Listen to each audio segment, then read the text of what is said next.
lastly, we're going to hear from Professor Jerry Stoker, who's Director of the Centre for Citizenship, Globalisation and Governance at the University of Southampton.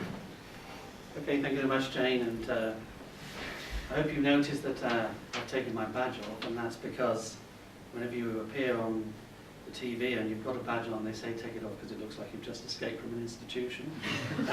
That's just a tip for you if you get in front of a TV camera. So I'm kind of assuming that almost everyone in this room thinks they are relevant. Otherwise, I think we need to engage in some proper social care towards them.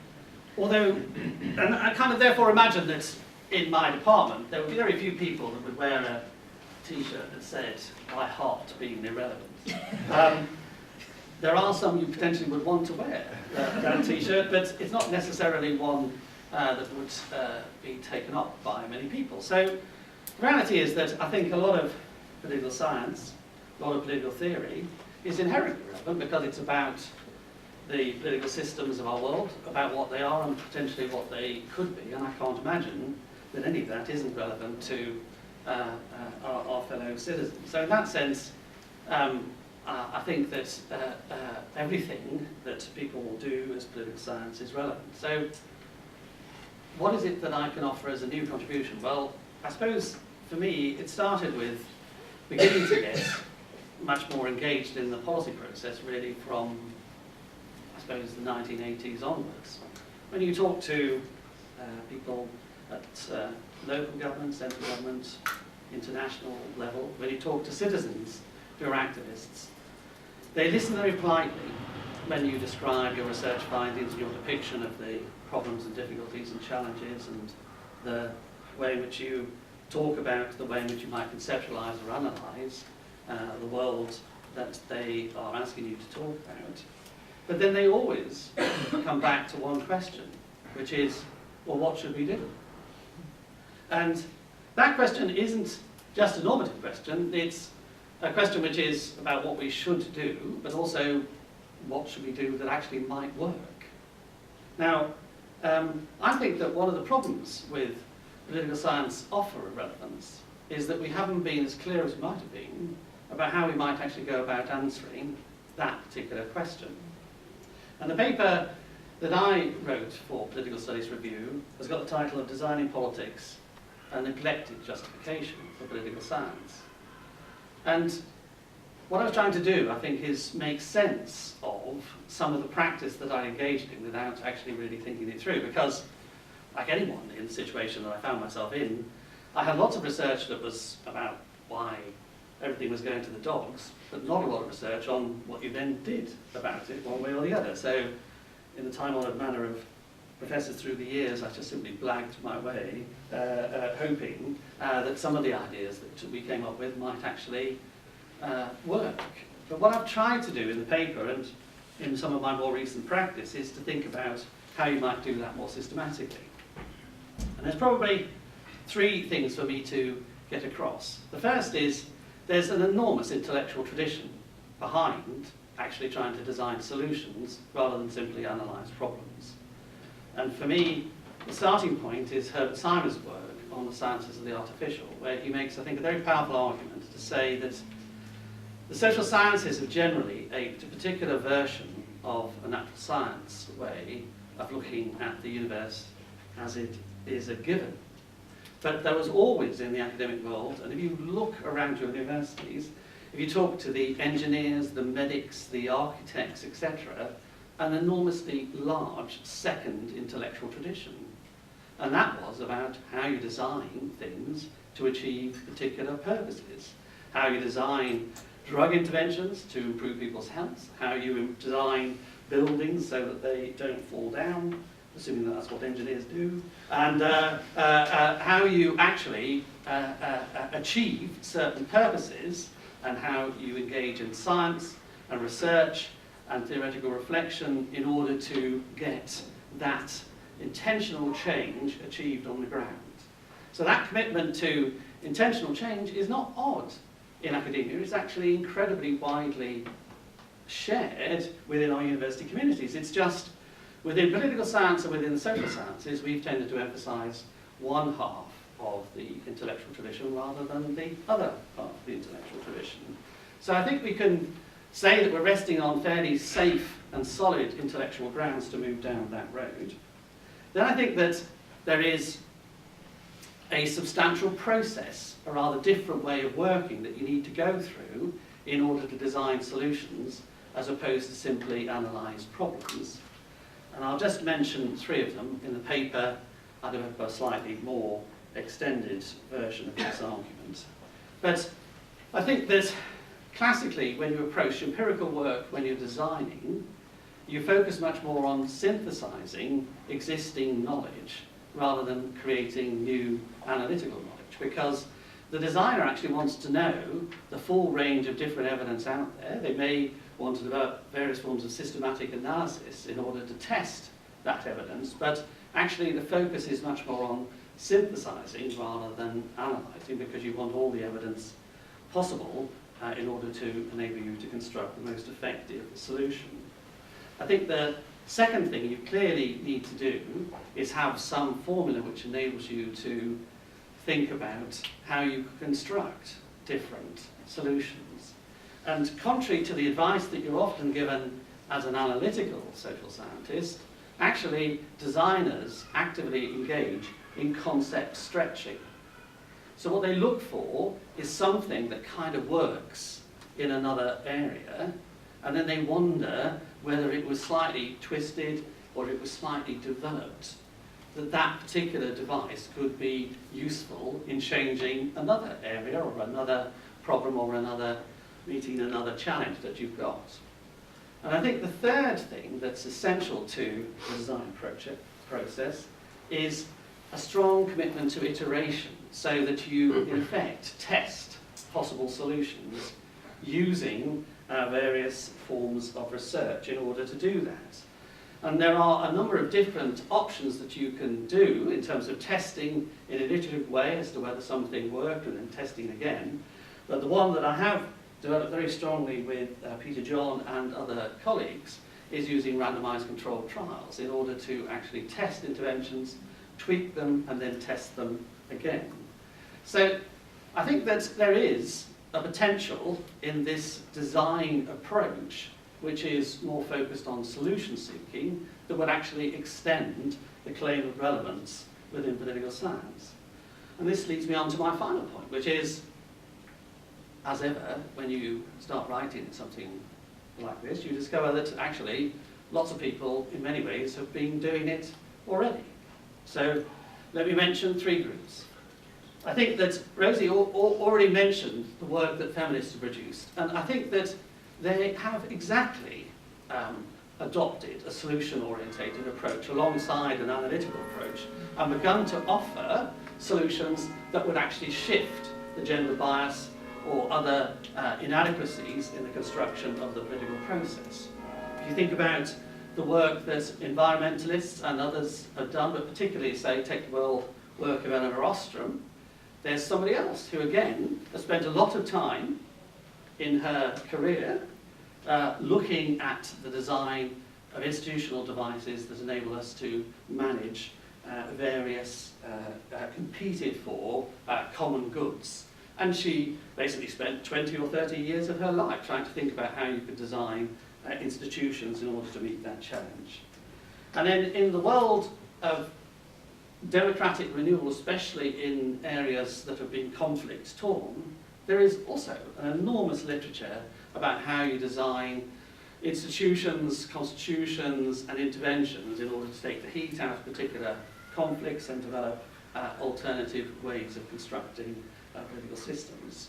So I think that it's been a failure on our part not to celebrate those design solution-orientated parts of political science, and it's a failure that we need to recognise. That's not to say that we should abandon analytical political science. It is that we should also extend our commitment to a design or solution-orientated political science, because then I think that we would be able to much more straightforwardly answer the question about the relevance of our work. And the only final comment I want to make is that none of what I've said relates to the idiotic way in which impact is being measured in the current research exercise. But if we're engaged in an intellectual conversation, let's talk about how we achieve relevance, not about impact case studies, because that's not an intellectual exercise, that is a box-ticking exercise.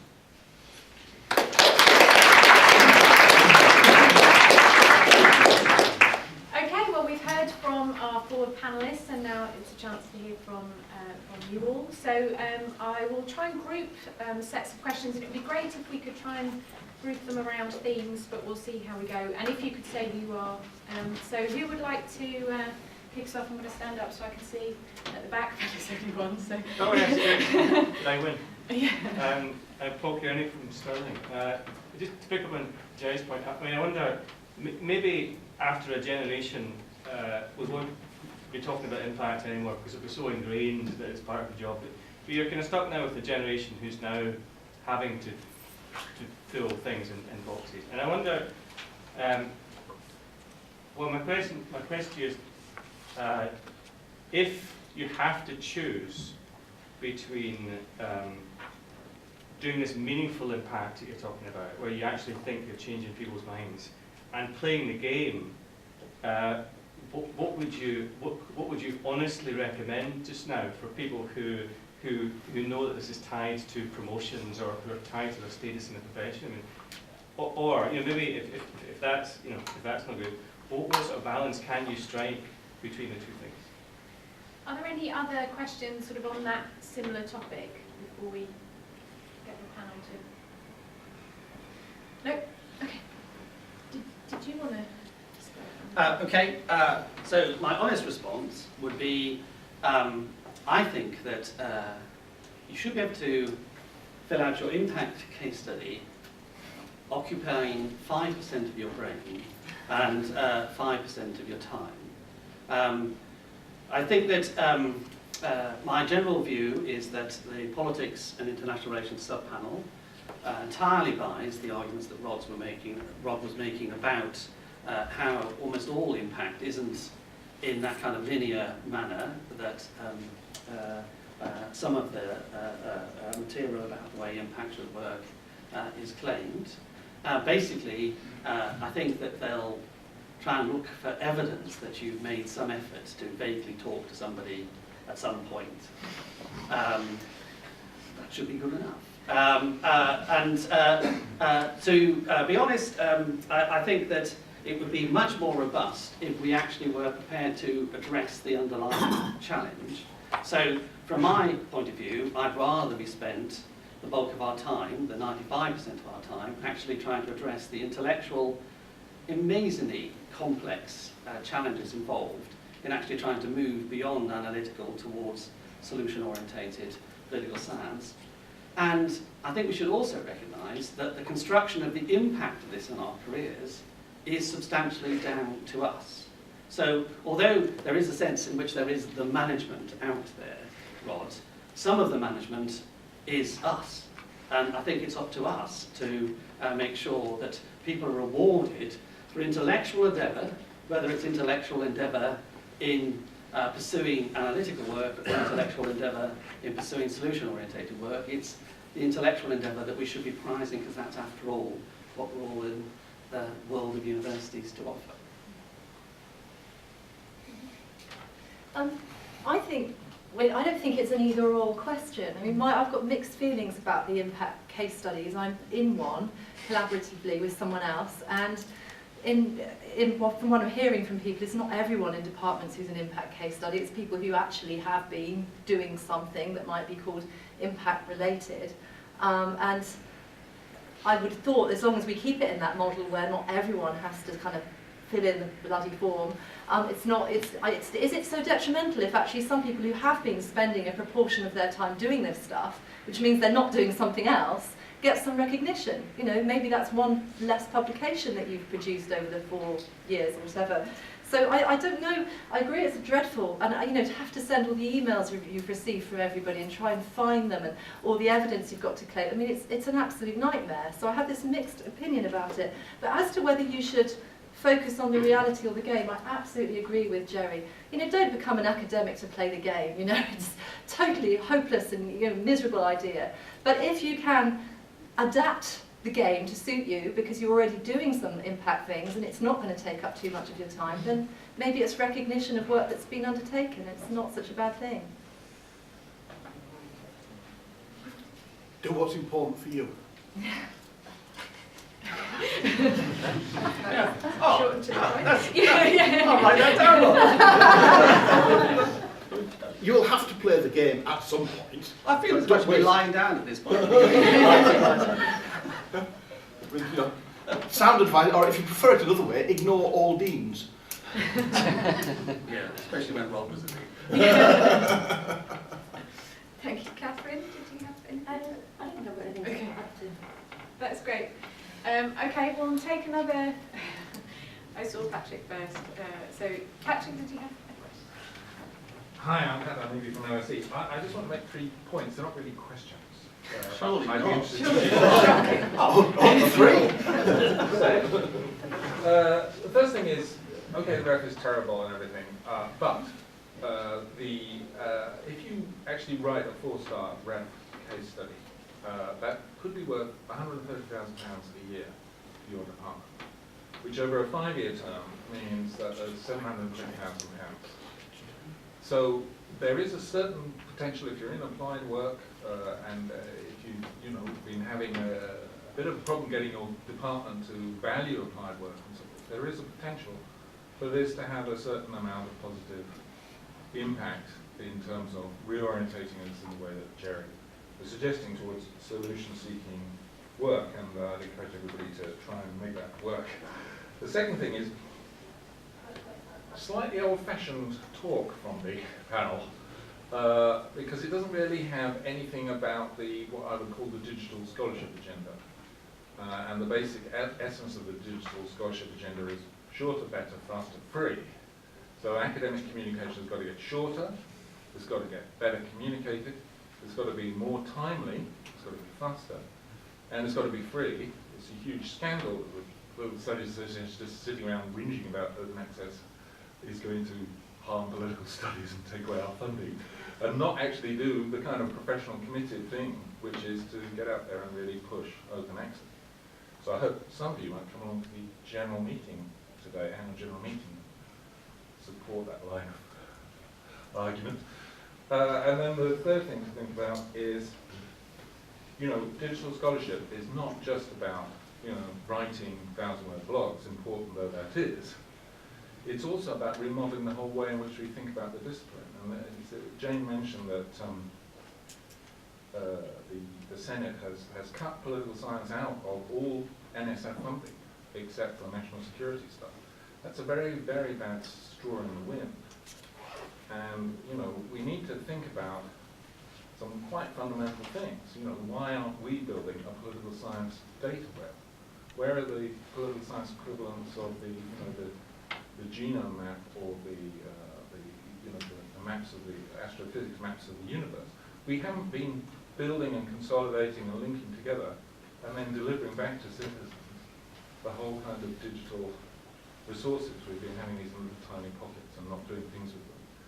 And even when we have thought about linking to people, we've been thinking in Catherine's terms of linking to some particular physical community, whereas I think we need to think about linking to digitally created networks and communities of citizens with particular interests. That's what people have doing medicine. You don't have loads of Down syndrome sufferers all concentrated in one part of the country. They're all over the place. We've got to be talking to interest communities, and we've got to be doing it in a very much more timely, up-to-date, relevant way. Does anyone want to respond to Patrick's non-question? Okay. Shall we start with Rosie to start with? I think in terms of us being old-fashioned, I think maybe that's a bit harsh. We're talking in quite general terms, and I think shorter, better, free. Shorter, better sound good to me. I'm worried about free, not because I'm particularly worried about the Political Studies Association's budget, although it's nice to have a professional organisation. There might be other ways to fund it. But I am worried about the open access is good, right? Everyone thinks, great, why shouldn't all this publicly funded stuff be available. It's the actual implementation that's problematic. I don't want to go to my head of department and have to ask £3 to get something published, and I certainly don't want my junior PhD students to have to do that. Yeah, at the moment I've got a guy who works in the House of Commons Library who wrote an excellent first-class dissertation who's submitting it to a journal. He's not going to have the money, so it's the practicality. So I don't think we're old-fashioned, it's about the implementation. And I think in terms of working together, I think I covered that a bit in my presentation. And that's, I think, I didn't articulate very well, that science is better at doing things in a big collaborative way. And some of those projects you're describing, you need that. You need a huge network of people making a small contribution. And we're just not good at that. We fight too much. Yeah, just to say that I was very pleased to hear the figures that Pat was quoting over impact case studies, because actually I'm in a starring role in R2, so I'm now going to refer to myself as the £1 million man and insist that that's put on my door. Over the response to open access, I think Rosie captured the key point, which is that it's difficult, in fact, completely inappropriate to do anything other than celebrate the idea of open access. The issues that the PSA and many other people have got is over the actual implementation practice. But by all means, since we're very keen always to have people at the AGM, do come along and actually have a discussion about that. And I just wanted to reflect on the fact that American political science is potentially, it seems, getting squeezed out of access to research funds. And I've done a couple of things at the American Political Science Association addressing those kinds of issues, including a panel where I tried to get incredibly prominent American political scientists to say whether they'd ever done anything relevant in their lives. And it turned out all of them had. But I do think that it's interesting that American political science, which is so emphasized, a particularly narrow positivist form of political science, actually finds itself most in trouble in terms of the way it has then found itself responded to. But actually, in fairness, responded to by a particularly odd group of senators who've got to be in their bonnet about their particular approach. But I do think that one of the advantages of European political science is that it has genuinely developed a more pluralistic understanding of what the political science challenge is. And I do think if we can add to that a commitment to actually engaging both with our analytical work but then also developing more solution-oriented work, actually we'll be doing something where if we are threatened in the way that American political science is being threatened, we'll actually have a lot more supporters coming to our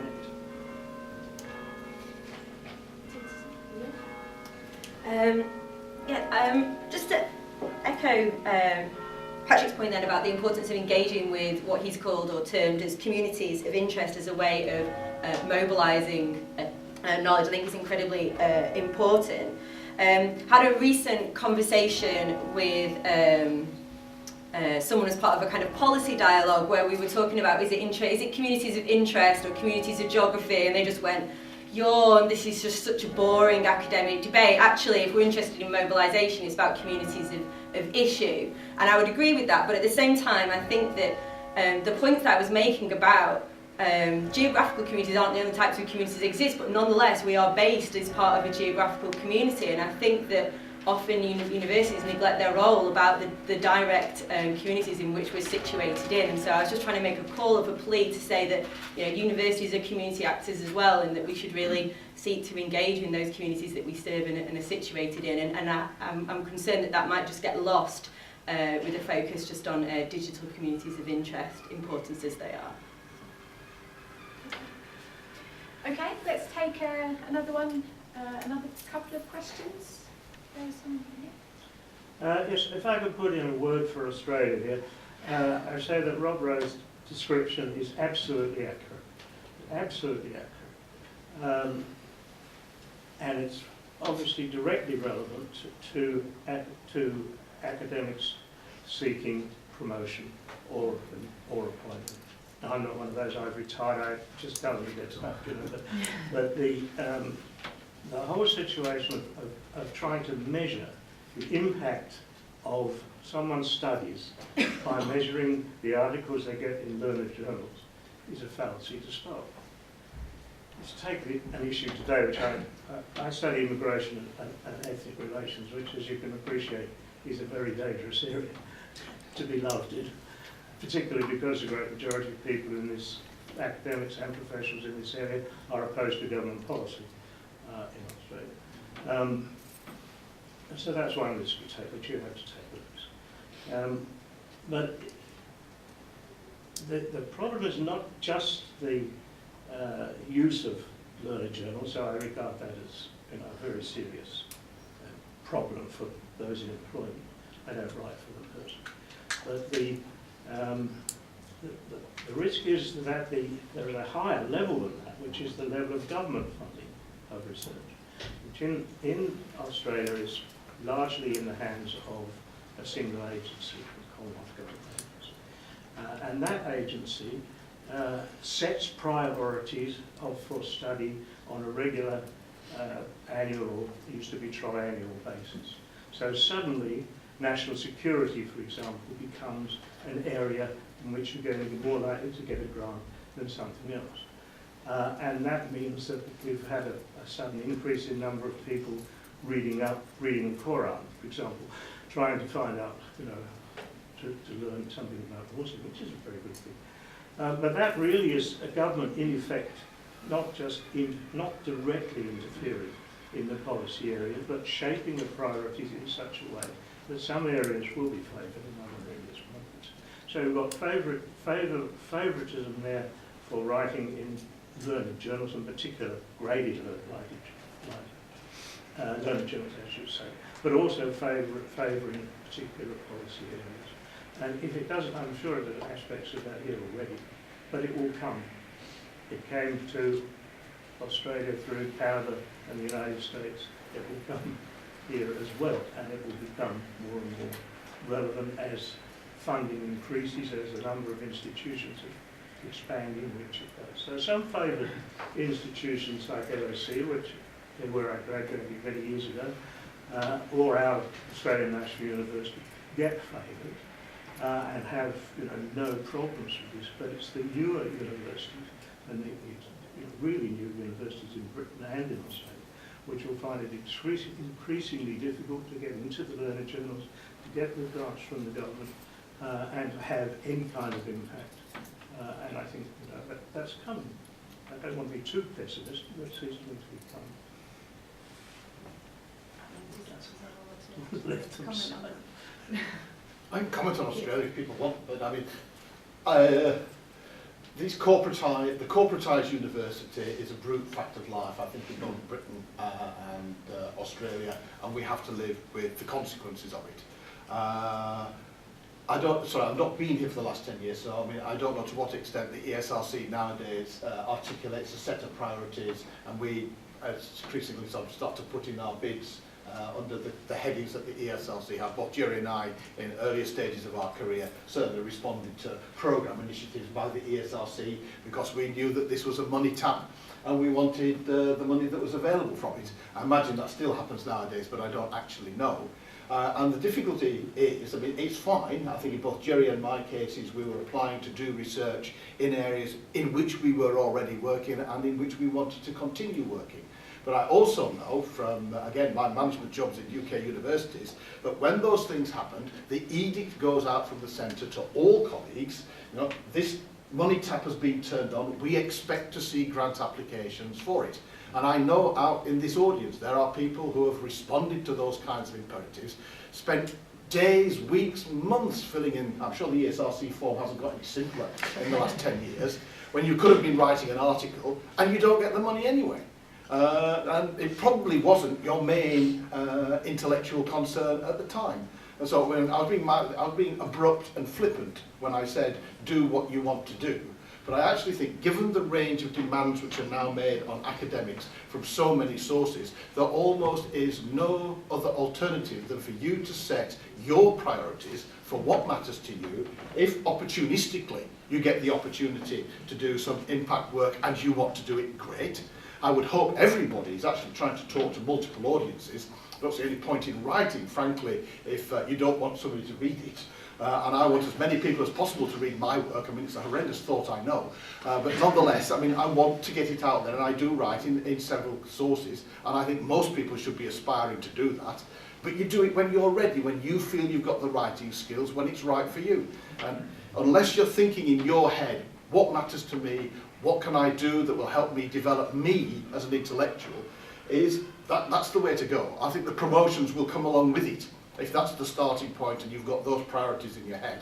And you've got to resist the allure of whatever the government's latest set of priorities are for research, because, quite frankly, I don't want to do national security. I mean, the kinds of research I do, if I ever got in, they'd never let me out.